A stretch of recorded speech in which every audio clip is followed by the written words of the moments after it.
English ಕಲಿಯೋದೇನು ಮಹಾ ವಿಶೇಷ ಕಾರ್ಯಕ್ರಮಕ್ಕೆ ಮತ್ತೊಮ್ಮೆ ತಮಗೆಲ್ಲ ಸ್ವಾಗತ. ಸುಮಾಕೃಷ್ಣ ಮತ್ತು ಭಾಗ್ಯಲಕ್ಷ್ಮಿ ದಿನೇಶ್ ಇಲ್ಲಿ ತನಕ ಸಾಕಷ್ಟು ಮಾತಾಡಿದ್ದಾರೆ. ಬನ್ನಿ, ಕಾಂತ ಅವರಿದ್ದಾರೆ, IT ಉದ್ಯೋಗಿ, ಏನು ಹೇಳ್ತಾರೆ ಕೇಳೋಣ. ಭಾಗ್ಯಲಕ್ಷ್ಮಿ ಅವರು ಹೇಳಿದಂಥ ಒಂದು ಮಾತು ನಿಜಕ್ಕೂ ಅದು ಭಾಳ ಪೇನ್ ಅನ್ನಿಸ್ತು. ಯಾಕಂದರೆ ಒಬ್ಬ ಮನುಷ್ಯನಿಗೆ ಆ ಕ್ಯಾನ್ಸರ್ ವಿರುದ್ಧ ಹೋರಾಡ್ತಾ ಇರ್ತಾನೆ, ಅವನು ಬದುಕಬೇಕು ಅನ್ನುವಂಥ ಒಂದು ಆಸೆ, ಆ ಕನಸು, ಹಂಬಲ ಇರುತ್ತೆ.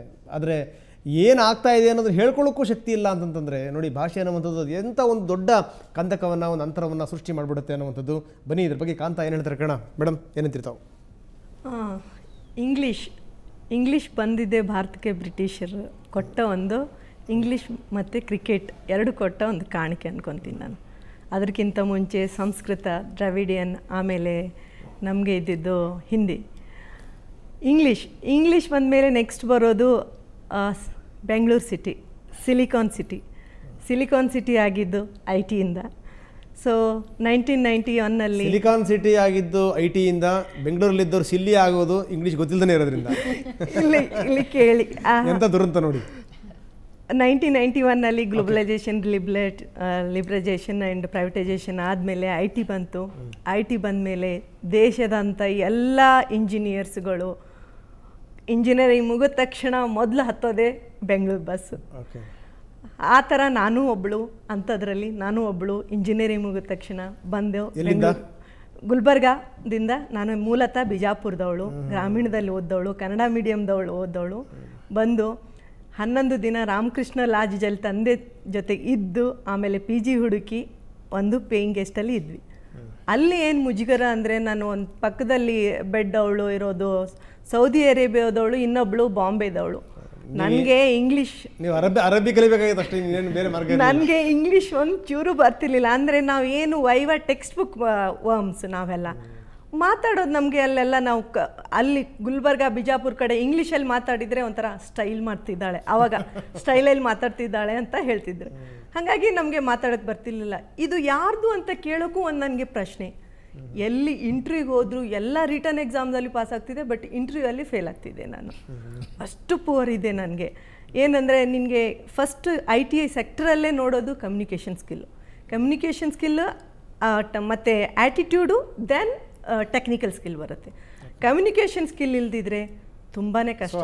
ಆರಂಭದಿಂದಲೂ ಕೂಡ ಮುಜುಗರ ಎದುರಿಸಿದ್ವಿ ತಾವು? ತುಂಬಾ ಮುಜುಗರ. ನಾನು ಜಾಬ್ ಪಡಿಬೇಕಾದ್ರೆ ನಾನು ಫ್ರೀಯಾಗಿ ಇಂಗ್ಲೀಷ್ ಒಂದು ಫ್ರೆಂಡ್ ಹತ್ರ ಹೋಗಿ ಸಾಯಂಕಾಲ ಇಂಗ್ಲೀಷ್ ಕಲಿತಾ ಆಮೇಲೆ ಓದ್ತಾ ಕೊನೆಗೂ ಒಂದು ಜಾಬ್ ಸಿಕ್ತು ನನಗೆ. ಸೊ ಇಂಗ್ಲೀಷಲ್ಲೂ ಕೂಡ ಒಂದು ಲೆವೆಲಿಗೆ ಬಂದ್ರಿ ನೀವು? ಇಂಗ್ಲೀಷಲ್ಲಿ ಲೆವೆಲ್ಗೆ ಬಂದು ಹಂಗೆ ಆಗಿದೆ ಅಂದರೆ, ನಾವು ಇಂಗ್ಲೀಷ್ ಈಸ್ ಕಮಾಂಡಿಂಗ್ ಮೀ. ಯಾಕಂದರೆ 14 ವರ್ಷದಿಂದ ನಾನು ಈ ಸಾಫ್ಟ್ವೇರ್ ಇಂಡಸ್ಟ್ರಿಯಲ್ಲಿ. ನೀವು ಕಮಾಂಡ್ ಮಾಡ್ತಾ ಇರೋದು ಅದು ನಿಮ್ಮನ್ನು ಕಮಾಂಡ್? ಈಗ ಏನಂದರೆ, ನನ್ನ ಸುತ್ತಮುತ್ತ ಇರೋರು ಎಲ್ಲ ಬೇರೆ ಬೇರೆ ರಾಜ್ಯದವರು. ನನ್ನ ಟೀಮಲ್ಲಿ ಕೆಲಸ ಮಾಡೋರು, ಇಂಜಿನಿಯರಿಂಗ್ ಮ್ಯಾನೇಜರ್ ಆಗಿ ಕೆಲಸ ಮಾಡ್ತಾ ಇದ್ದೀನಿ. ಸೊ ಹಾಗಾಗಿ ನಾವು ಕನ್ನಡಲ್ಲಿ ಮಾತಾಡಿದರೆ ಒಂಥರ ಇದಾಗುತ್ತೆ, ವಯಸ್ಸು. ಬಟ್ ಮನೇಲಿ ಮಾತ್ರ ಪಕ್ಕಾನೇ ಕನ್ನಡ. ನನ್ನ ಕನ್ನಡ ಬಿಟ್ಟರೆ ಬೇರೆ ಬರಲ್ಲ, ಕನ್ನಡ ಮೀಡಿಯಮ್ದವರು. ಸೊ ಒಳ್ಳೆ ಮಾತು ಹೇಳಿದ್ರಿ ನೀವು. ಅಂದ್ರೆ ಏನಂದ್ರೆ, ಹೊರಗಡೆಗೆ ಏನ್ ಬೇಕೋ ಯಾವ ಭಾಷೆ ಮಾತಾಡ್ಕೊಳ್ಳಿ, ಅಲ್ಲಿ ಅದೇ ಮನೆಯೊಳಗಡೆ ಕನ್ನಡಿಗರಾಗಿರಿ ಅಂತ. ಹೌದು, ನಾನು ಪಕ್ಕ ಕನ್ನಡದವಳು. ಫೈನ್ ಕಾಂತನಾಯಕ್ ಅವರೇ. ವಿಕಿ, ನೀವೇನು ಹೇಳ್ತೀರಿ? ಮೊದಲನೇ ಆಗಿ ಹೇಳಬೇಕು ಅಂದರೆ, ನಂದು 2 ರೀತಿ ಪ್ರಾಬ್ಲಮ್ ಇತ್ತು. ಬೇಸಿಕಲಿ ಸ್ಟೂಡೆಂಟ್ ಆಗಿದ್ದಾಗ ನಾನು ಓದಿದ್ದು ಇಂಗ್ಲೀಷ್ ಮೀಡಿಯಂ ಸ್ಕೂಲಿಂದನೇ ಸ್ಟಾರ್ಟ್ ಮಾಡಿದ್ದು, ಬಿಷಪ್ ಕಾಟನ್ ಸ್ಕೂಲಲ್ಲಿ ಓದಿದ್ದು. 2 ರೀತಿ ಪ್ರಾಬ್ಲಮ್ ಏನಂದರೆ, ಮೊದಲನೇ ನಂದು ಒಂದು ಪ್ರಾಬ್ಲಮ್ ಫಿಲ್ಮಲ್ಲಿ ನೋಡ್ದಂಗೆ ಪೇರೆಂಟ್ಸು. ನಂದೇನು ಪ್ರಾಬ್ಲಮ್ ಅಂದರೆ, ಸ್ಟಾರ್ಟಿಂಗ್ ನನಗೆ ಇಂಗ್ಲೀಷಲ್ಲಿ ಏನೋ ಕಲಿತೆ, ಸ್ವಲ್ಪ ಟಸ್ಪುಸ್ ಏನೋ ಮಾತಾಡ್ತಿದ್ದೆ, ಅಡ್ಜಸ್ಟ್ ಎಲ್ಲ ಫ್ರೆಂಡ್ಸ್ ಜೊತೆ ಆಗ್ತಿತ್ತು. ಆಮೇಲೆ ದಿನ ಮನೆಗೆ ಬಂದು ಬೇಜಾರಾಗೋದು, ನಾನು ಯಾಕೆ ಇಂಗ್ಲೀಷಲ್ಲೇ ಮಾತಾಡಬೇಕು, ಕನ್ನಡದಲ್ಲೂ ಮಾತಾಡ್ಬೋದಲ್ವಾ, ಏನು ರೂಲ್ಸ್ ಏನಿದೆ, ಅದು ಓಕೆ. ಗ್ರ್ಯಾಜುವಲಿ ಅದೆಲ್ಲ ಕಮ್ಮಿ ಆಯಿತು. So I had no other choice, ಹಂಗೆ ಹೋಗಲೇಬೇಕಿತ್ತು. ಅಲ್ಲ ಇದೇ ಒಂದು ಧೋರಣೆ ಇಟ್ಕೊಂಡು ಇಂಗ್ಲೀಷ್ ಯಾಕೆ ಕಲಿಬೇಕು, ಕನ್ನಡದಲ್ಲೇ ಆಗಲ್ವಾ ಅಂತ ಹೇಳಿ ಅದೇ ರೀತಿ ಬೆಳಕಂಬಂದು ಈಗ ಇಂಗ್ಲೀಷ್ ಗೊತ್ತಿಲ್ಲದೇ ಕಷ್ಟಪಡ್ತಿರುವಂಥವ್ರು ನಿಮ್ಮ ಜೊತೆಗೆ ಇದ್ದಾರೆ. ಅದು ನಾನು. ಓಕೆ. ಇನ್ನೊಂದು ಪ್ರಾಬ್ಲಮ್ ಏನಂದರೆ, ಆ ಫಿಲ್ಮಲ್ಲಿ ನೋಡಿದಾಗೆ ಅವ್ರ ತಾಯಿ ಶ್ರೀದೇವಿ ಅವ್ರ ಮಗಳು ಮಾಡ್ದಂಗೆ ನನಗೂ ನಮ್ಮ ಅಪ್ಪ ಅಮ್ಮ ಓದಿದ್ದೆಲ್ಲ ಹೇಳ್ದಂಗೆ, ಅವ್ರು 5th ಸ್ಟ್ಯಾಂಡರ್ಡ್ವರೆಗೂ ಅಂದರೆ 10th ಸ್ಟ್ಯಾಂಡರ್ಡ್ವರೆಗೂ ಬರೀ ಕನ್ನಡ ಮೀಡಿಯಮಲ್ಲೇ ಓದಿದ್ದು, ಆಮೇಲೆ ಇಂಗ್ಲೀಷು. ಸೊ ಅವರಿಗೆ ಸ್ವಲ್ಪ ಮಟ್ಟಿಗೆ ಗೊತ್ತಿತ್ತು. ಸೊ ಕರ್ಕೊಂಡು ಹೋದಾಗ ನಮಗೂ ಅನ್ಸೋದು, ನಾವು ಬೇರೆ ನನ್ನ ಫ್ರೆಂಡ್ಸ್ ಅವ್ರ ಅಪ್ಪ ಅಮ್ಮದು ಎಷ್ಟು ಚೆನ್ನಾಗಿ ಮಾತಾಡ್ತಾರೆ, ಅವರೆಲ್ಲ ಬುದ್ಧಿವಂತರಪ್ಪ, ಎಲ್ಲ ಚೆನ್ನಾಗಿ ಗೊತ್ತು, ನೋಡಿ ನಮ್ಮಮ್ಮ ಯಾಕೆ ಇಂಗ್ಲೀಷ್ ಬರಲ್ಲ, ಯಾಕೆ? ಇವಾಗ ಅದೆಲ್ಲ ನಾಪ್ಸ್ಕೊಂಡ್ರೆ ಇವಾಗ ಒಂದೊಂದ್ಸಲ ಅನ್ಸುತ್ತೆ, ಛೇ ನಮ್ಮಮ್ಮಂಗೆ ನಾನೇ ಒಂದು ರೀತಿ ಅವಮಾನ ಮಾಡಿರ್ಬೋದೇನೋ ಓಕೆ, ಇವಾಗ ಪರವಾಗಿಲ್ಲ ನಡೀತಾ ಇದೆ. Okay okay fine. ನಿರಂಜನ್ ನೀವೇನಂತೀರಿ? ನಾನು ಹುಟ್ಟಿದ್ದು ಬೆಳೆದಿದ್ದು ಅದು ಬೆಂಗಳೂರಲ್ಲೇ ಆದರೂ ಚಿಕ್ಕವನಿದ್ದಾಗಲೇ ಊರಿಗೆ ಕರ್ಕೊಂಡು ಹೋಗ್ಬಿಟ್ಟಿದ್ರು. ಸೊ ಅಲ್ಲಿ ನಾನು ಈ ಥರ ಎಲ್ಲೂ ಇಂಗ್ಲೀಷ್ ಕ್ಲಾಸು ಆ ಥರ ನಾನು ನೋಡೋಕ್ಕೆ ಆಗ್ತಿರಲಿಲ್ಲ. ಯಾವ ಊರು? ನಮ್ಮದು ಬಂದು ಸಿರಾ ತಾಲೂಕಂದು, ಸಿರಾದಲ್ಲಿ, ತುಮಕೂರು ಆಗ್ಬೋದು ಈ ಜಿಲ್ಲೆಯಲ್ಲಿ. ಓಕೆ. ಸೊ ನಾನು ಅಲ್ಲಿ ಒಂದು ಇಂಗ್ಲೀಷ್ ವರ್ಡ್ ನೋಡ್ಬೇಕಂದ್ರೂ ನನ್ನ ಕೈಲಿ ಆಗ್ತಿರಲಿಲ್ಲ, ಯಾರು ಮಾತಾಡ್ತಾನೂ ಇರಲಿಲ್ಲ.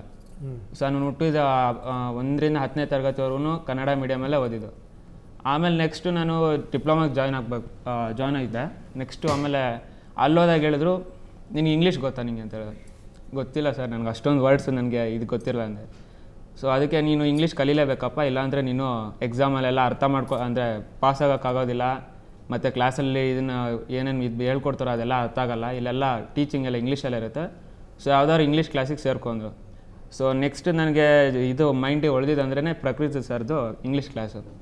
ಸೊ ಅಲ್ಲಿ ಹೋದೆ, 2 ಮಂತ್ಸ್ಗೇನೋ ಹೋಗಿದ್ದು. ಬಟ್ ಆದರೆ ಅಲ್ಲಿ ನಾನು ಕ್ಲಾಸ್ ಶೆಡ್ಯೂಲ್ ನನಗೆ ಮ್ಯಾನೇಜ್ ಮಾಡೋಕ್ಕಾಗಲಿಲ್ಲ. ನನಗೆ ಕ್ಲಾಸ್ ಬೆಳಗ್ಗೆ 8 o'clockಗೆ ಸ್ಟಾರ್ಟ್ ಆಗೋದು, ಕಾಲೇಜ್ ಇದು ಕ್ಲಾಸಸ್ಸು. ಸೊ ನಾನು ಅದನ್ನು 2 ಮಂತ್ಸ್ಗೆ ಅಲ್ಲಿ ಬಿಟ್ಬಿಟ್ಟೆ ನಾನು ಕ್ಲಾಸು. ಬಟ್ ಆದರೆ ಏನು ಅನ್ನಿಸ್ತು, ಸೆಂಟೆನ್ಸ್ ಫ್ರೇಮಿಂಗ್ ಕಲಿತೆ ಅಲ್ಲಿ ಹೋಗ್ಬಿಟ್ಟು. ಸೊ ಆದ್ರೂ ನನಗೆ ಸ್ವಲ್ಪ ಪ್ರಾಬ್ಲಮ್ಸ್ ಇತ್ತು. ನಮ್ಮ ಫ್ರೆಂಡ್ಸ್ ಎಲ್ಲ ಸೆಕೆಂಡ್ PUC ಮುಗಿಸ್ಕೊಂಡೆಲ್ಲ ಬಂದಿದ್ರು. ಸೊ ನನ್ನ ಬೆಸ್ಟ್ ಫ್ರೆಂಡ್ ಬಂದು ಶಿವಕುಮಾರ್ ಅಂತ, ಅವ್ನ ಪಕ್ಕದಲ್ಲಿ ಕೂತ್ಕೊಂಡು ಡೈಲಿ ನನಗೆ ಈ ಸೆಂಟೆನ್ಸ್ ಮೀನಿಂಗ್ ಹೇಳು, ನನಗೆ ಏನು ಗೊತ್ತಾಗ್ತಾಯಿಲ್ಲ, ನನಗೆ ಏನು ಅರ್ಥ ಆಗ್ತಾಯಿಲ್ಲ. ಸೊ ಈ ಥರ ಎಲ್ಲ ಪ್ರಾಬ್ಲಮ್ ಫೇಸ್ ಮಾಡಿದೆ. ಮತ್ತು ಎಲ್ಲರೂ ಹೊರಗಡೆ ಹೋದರೆ ಈ ಥರ ದೊಡ್ಡ ದೊಡ್ಡ ಅಫಿಷಿಯಲ್ಸ್ ಇರೋ ಜಾಗದಲ್ಲೆಲ್ಲ ಹೋದರೆ ಎಲ್ಲಿ ಏನು ಕೇಳ್ಬಿಡ್ತಾರೋ ಅಂತಲೇ ಭಯ ನನಗೆ. ನಿಜ ನಿಜ ನಿಜ. ಏನು ಆನ್ಸರ್ ಮಾಡಬೇಕು, ಯಾಕೆಂದರೆ ಅವ್ರು ಕೇಳಿದ್ದನ್ನ ವರ್ಡು ಏನಾದ್ರು ಕೇಳ್ತಾರೆ ಇಂಗ್ಲೀಷಲ್ಲಿ. ಸೊ ನಾನು ಅದನ್ನು ರಿಪ್ಲೈ ಕೊಡೋಕ್ಕೆ ಇನ್ ಟೈಮಲ್ಲಿ ನನಗೆ ಬರ್ತಾ ಇಲ್ಲ. ಸೆಂಟೆನ್ಸ್ ಫ್ರೇಮ್ ಮಾಡ್ತೀನಿ, ಬಟ್ ಅದಕ್ಕೆ ಟೈಮ್ ಬೇಕು. ಓಕೆ. ಸೊ ಈ ಥರ ಎಲ್ಲ ಪ್ರಾಬ್ಲಮ್ ಫೇಸ್ ಮಾಡಿ. ಸೊ ಅಂದರೆ ಶಿವಕುಮಾರ್ನ ಪಕ್ಕದಲ್ಲಿ ಕೂತ್ಕೊಂಡು ಶಿವಸ್ತುತಿ ಕಲ್ತಷ್ಟೇ ಭಾಳ ಶ್ರದ್ಧೆಯಿಂದ ಇಂಗ್ಲೀಷ್ ಕಲ್ತ್ರಿ. ಹೌದು. S fine. ಮೇಡಮ್ ತಾವೇನಂತೀರಿ ಜೊತೆ ಮೇಡಮ್? ಇಂಗ್ಲೀಷ್ ಇದು ಯಾವುದೇ ಇದಾಗಲಿ, ಇಂಗ್ಲೀಷ್ ಅಂತ ಭಾಷೆ ಅಂತ ಮಾತ್ರ ತೊಗೋಬೇಕು ನೀವು. ಇದನ್ನು ಕಲಿಯೋ ತನಕ ಬ್ರಹ್ಮವಿದ್ಯೆ, ಆಮೇಲೆ ಕೋತಿ ವಿದ್ಯೆ ಅಂತಾರೆ ಎಲ್ಲದನ್ನು. ಇದು ಕಲಿಯೋ ತನಕ ಅಯ್ಯೋ ದೊಡ್ಡ ಬ್ರಹ್ಮವಿದ್ಯೆ ಹೇಗೆ ಕಲಿಯೋದು ಅಂತ, ಆಮೇಲೆ ಕೋತಿ ಚೇಷ್ಟೆ ಥರ ಇಂಗ್ಲೀಷ್ ಅನ್ನೋದು. ನಾನು ಹಾಗೆ 10th ಸ್ಟ್ಯಾಂಡರ್ಡ್ವರೆಗೂ ನಾನು ಕನ್ನಡ ಮೀಡಿಯಮಲ್ಲೇ ಓದಿದ್ದು. ಕಾರಣಾಂತರಗಳಿಂದ ತಕ್ಷಣ ನನ್ನ ಊರಿಗೆ ಕರ್ಕೊಂಡು ಹೋಗ್ಬಿಟ್ರು. ನಾನು ಬೇಸಿಕಲಿ ಶಿವಮೊಗ್ಗದವಳು, ಅಲ್ಲಿಂದ ತಕ್ಷಣ ಮೈಸೂರಿಗೆ ಕರ್ಕೊಂಡು ಹೋಗ್ಬಿಟ್ರು ನನ್ನ ತಂದೆ.